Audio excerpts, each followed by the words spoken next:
नमस्कार साथियों, स्वागत है आपका मेरे इस यूट्यूब चैनल द स्मार्ट ज्ञान अड्डा में।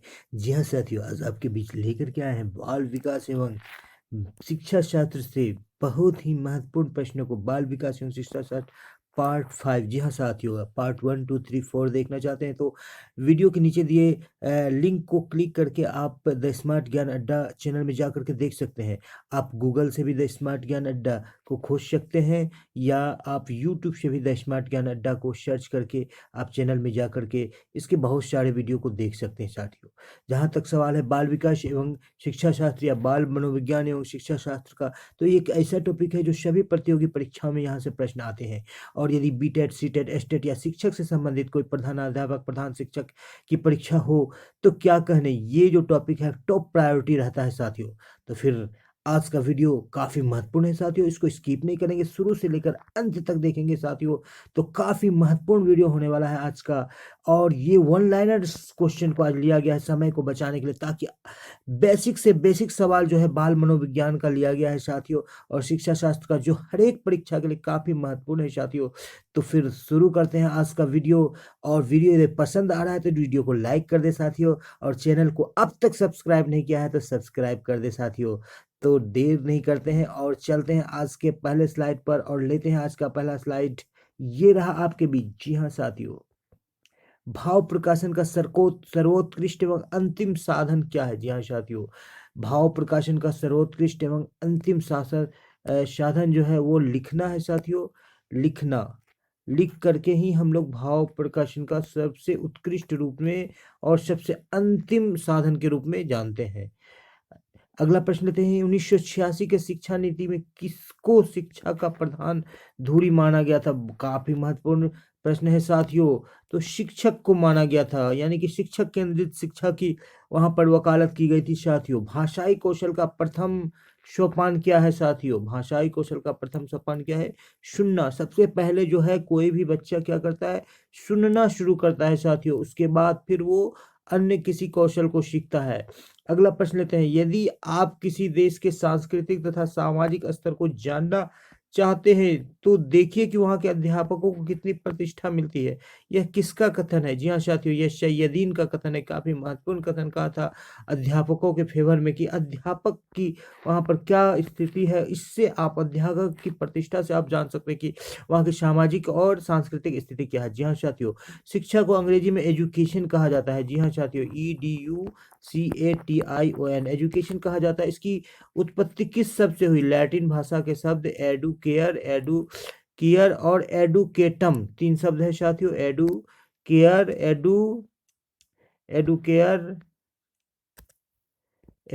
एडुसियर और एडुकेटम, ये तीन शब्द से हुई है साथियों। तो ये काफी महत्वपूर्ण सवाल है। ये तीनों शब्द यदि ऑप्शन में आपको रहेगा तो सभी आंसर हो जाएंगे साथियों। तो चलते हैं अगले स्लाइड पर। जी हाँ साथियों, लेते हैं आज का अगला स्लाइड। और ये रहा आपके बीच साथियों।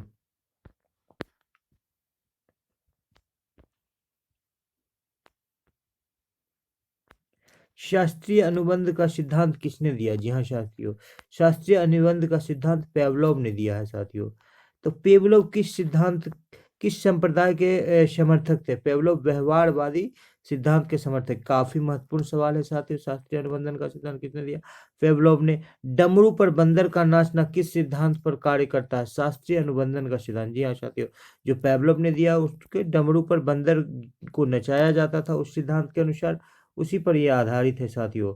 खेत में बीजों का खड़ा करना एवं उसे देखकर पक्षियों का, बीजू का मतलब जो ये मूर्ति टाइप से होता है, और पक्षियों का भागना किस सिद्धांत पर काम करता है? शास्त्रीय अनुबंधन के सिद्धांत पर काम करता है। बीजू का जो हम लोग मुखौटा या कोई मूर्ति वगैरह लगा देते हैं उसी को बीजू का कहा जाता है साथियों। सुल्तान नाम के चिंपांजी पर किसने प्रयोग किया? जी हाँ साथियों, कोहलर ने। याद कर लेंगे, काफी महत्वपूर्ण सवाल है साथियों। उसको बंद कर दिया जाता था और केला दिया जाता था, छड़ी रखा जाता था। वो किस तरह से केला। गर्भवती महिला में कितने वजन की वृद्धि हो जाती है? जी हाँ साथियों, काफी महत्वपूर्ण सवाल है। तो गर्भवती महिला में गर्भाधारण के दौरान जो है 9 माह 10 दिन का समय जो बीतता है, 10 से 12 केजी का वजन बढ़ता है। मनुष्य की प्रजाति का नाम क्या है? होमोसेपियंस। एक और सेपियंस जोड़ दीजिए साथियों, होमोसेपियंस सेपियंस। होमोसेपियंस सेपियंस जो है मनुष्य का वैज्ञानिक नाम है। वैज्ञानिक नाम को हम लोग को इटैलिक में लिखना चाहिए या अंडरलाइन करना चाहिए? तो scientific name should be written in italic और सेपरेटली अंडरलाइन, अलग अलग उसको अंडरलाइन करना चाहिए साथियों। पिंड अवस्था का समय है 2 सप्ताह से 8 सप्ताह। जो पिंड बनता है साथियों तो उसका 2 सप्ताह से 8 सप्ताह का समय है।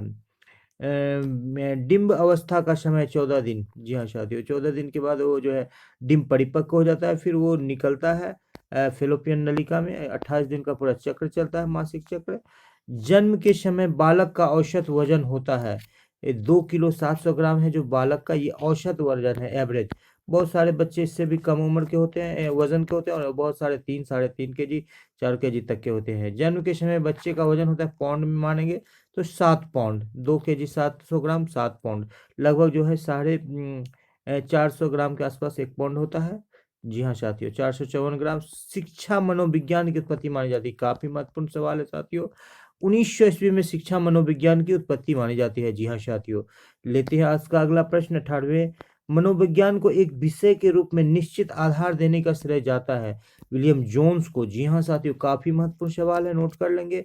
विलियम जोन्स को जो है शिक्षा मनोविज्ञान को एक विषय के रूप में निश्चित आधार देने का श्रेय किसको जाता है? विलियम जेम्स को जाता है। विलियम जेम्स को मनोविज्ञान को एक विषय के रूप में निश्चित आधार देने का श्रेय विलियम जेम्स को जाता है। जी हाँ साथियों, मनोविज्ञान शब्द का प्रयोग करने वाला प्रथम व्यक्ति। जी हाँ साथियों, मनोविज्ञान शब्द का प्रयोग करने वाला प्रथम व्यक्ति रुडोल्फ। रुडोल्फ एक पहले व्यक्ति हैं जिसने मनोविज्ञान शब्द का प्रयोग किया। काफी महत्वपूर्ण सवाल है। और विषय के रूप में श्रेय देने का जेम्स को आधार जाता है। प्राचीन काल में मनोविज्ञान का अर्थ था आत्मा का विज्ञान। मन मीन्स आत्मा। प्राचीन काल में मनोविज्ञान को क्या बोलते थे? आत्मा के विज्ञान के रूप में हम लोग जानते थे। तो लेते हैं अगला प्रश्न 21वें नंबर का प्रश्न। 17वीं शताब्दी में मनोविज्ञान को कहा जाता था मन या मस्तिष्क का विज्ञान, और प्राचीन काल में आत्मा का विज्ञान, और 17वीं शताब्दी में यानी 1601 से लेकर 1699 तक मन या मस्तिष्क का विज्ञान। मनोविज्ञान को मन या मस्तिष्क का विज्ञान किसने कहा? पोम्पोनोजी ने मनोविज्ञान को मन या मस्तिष्क का विज्ञान कहा। पोम्पोनोजी। 18वीं शताब्दी में मनोविज्ञान को कहा जाता था चेतना का विज्ञान। तो सबसे पहले आत्मा का विज्ञान प्राचीन काल में, फिर मन या मस्तिष्क का विज्ञान, फिर चेतना। आत्मा, फिर मन या मस्तिष्क, फिर चेतना। आत्मा, मन या मस्तिष्क, फिर चेतना। चेतना का विज्ञान। अम च। लेते हैं अगला प्रश्न। जी हाँ साथियों, 24 नंबर का प्रश्न। 20वीं शताब्दी में मनोविज्ञान को कहा जाता है व्यवहार का विज्ञान। जी हाँ साथियों, पहले आत्मा का कहा गया प्राचीन काल में, फिर मन का कहा गया 17वीं शताब्दी में, फिर 18वीं शताब्दी में चेतना का कहा, और 20वीं शताब्दी में व्यवहार का विज्ञान। व्यवहार का विज्ञान यह कथन किसका है? वाटसन ने मनोविज्ञान को व्यवहार का विज्ञान कहा है। ये सारे के सारे प्रश्न काफी बेसिक है प्रश्न, और हर परीक्षा में आते हैं। शिक्षा का अधिकार अधिनियम बना 1909 में। जी हाँ साथियों, निःशुल्क जो शिक्षा का अधिकार अधिनियम बना कि 14 साल तक के बच्चे को निःशुल्क शिक्षा दिया जाए, और सभी बच्चों को 14 साल के जो कम के हैं उनको शिक्षा का अधिकार दिया गया। शिक्षा मनोविज्ञान की पहली पुस्तक लिखी थर्ड नायक ने 1923 में। शिक्षा मनोविज्ञान पर जो पहली पुस्तक लिखी थॉर्न डायक ने 1903 में।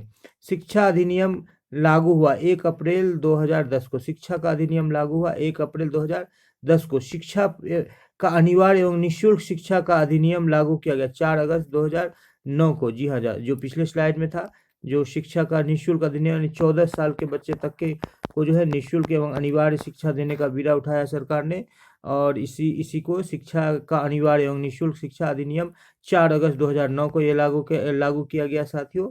और लेते हैं अगला प्रश्न। एक कक्षा में शिक्षक एवं छात्र का अनुपात होना चाहिए, इसको अभी और घटाया गया है साथियों। पहले तो 1:40 था, अभी 1:30 पर बात हो रही है, लेकिन 1:50-60 का रेशियो अपने बिहार में है साथियों। जो नई शिक्षा नीति आ रही है उसमें 1:30 की बात की जा रही है। मनुष्य की संरचना कितने गुणसूत्रों से बनी हुई है? जी हाँ साथियों, 23 जोड़ा, 23 गुणसूत्र नहीं साथियों, 46 गुणसूत्र। मनुष्य की संख्या कितना होती है? 46 गुणसूत्र से बनी होती है, जिसमें 44 आउटोसोम जो शरीर के अन्य कैरेक्टर्स को लेते हैं, और 2 लिंग गुणसूत्र, फीमेल में XY, फीमेल में XX, और मेल में 44 प्लस एक्स वाई इनके द्वारा लिंग, ये वाई से मेल हो जाता है और एक्स एक्स से फीमेल हो जाता है। तो ये 23 नहीं 23 जोड़ा, क्या साथियों, 23 जोड़ा गुणसूत्र के द्वारा मनुष्य की संरचना होती है, जो विभिन्न गुणों को ये करते हैं। 44 ऑटोसोम्स होते हैं जो शरीर के विभिन्न गुणों को बनाते हैं, और ये 2 लिंग यानी कि सेक्स को निर्धारित करते हैं। लिंग का निर्धारण कौन सा जोड़ा करता है? जी हाँ साथियों, ये 23वां जोड़ा, जिसे हमने एक्स एक्स और वाई एक्स वाई के रूप में लिखा। फीमेल में क्या होता है?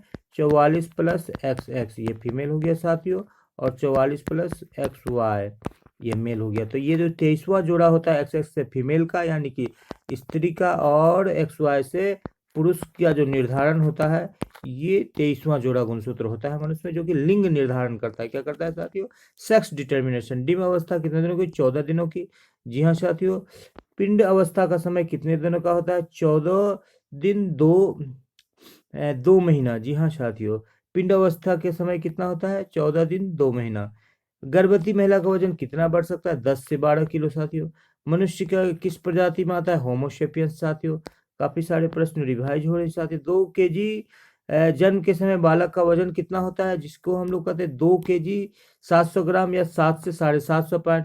शिक्षा को मनोविज्ञान की उत्पत्ति कब हुई? 1900 ईस्वी में साथियों।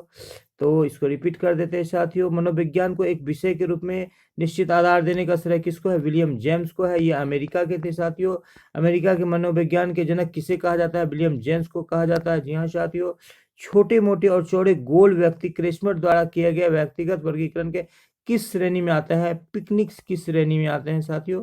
पिकनिक्स की श्रेणी में आते हैं। तो कुछ सवाल जो रिपीट हो गए साथियों, अब नए सवाल आएंगे। वैयक्तिक मनोविज्ञान के सिद्धांत के प्रतिपादक थे? वैयक्तिक मनोविज्ञान के सिद्धांत के प्रतिपादक थे एडलर। जी हाँ साथियों। किस सिद्धांत ने सामाजिक अधिगम सिद्धांत का प्रतिपादन किया? बंदूरा और वाल्टर्स ने। सामाजिक अधिगम का सिद्धांत, जी हाँ साथियों, काफी महत्वपूर्ण है बंडूरा का सिद्धांत, जो कि वो बच्चे को पीटते हैं और फिर प्राइज भी देते हैं।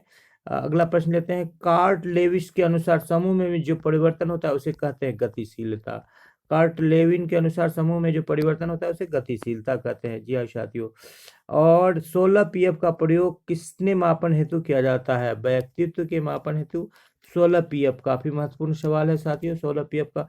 पेवलोव ने सीखने के अनुबंधन प्रतिक्रिया सिद्धांत का अर्थ किस प्रयोग से किया था? चूहे पर प्रयोग किया था साथियों। चूहे को किस अवस्था में बच्चे अपने वयस्क समूह के सक्रिय सदस्य हो जाते हैं? जी हाँ साथियों, किशोरावस्था में व्यक्ति अपने समय के बच्चे दुनिया के बारे में अपनी समझ का सृजन करते हैं। इसका श्रेय किस सिद्धांत को जाता है?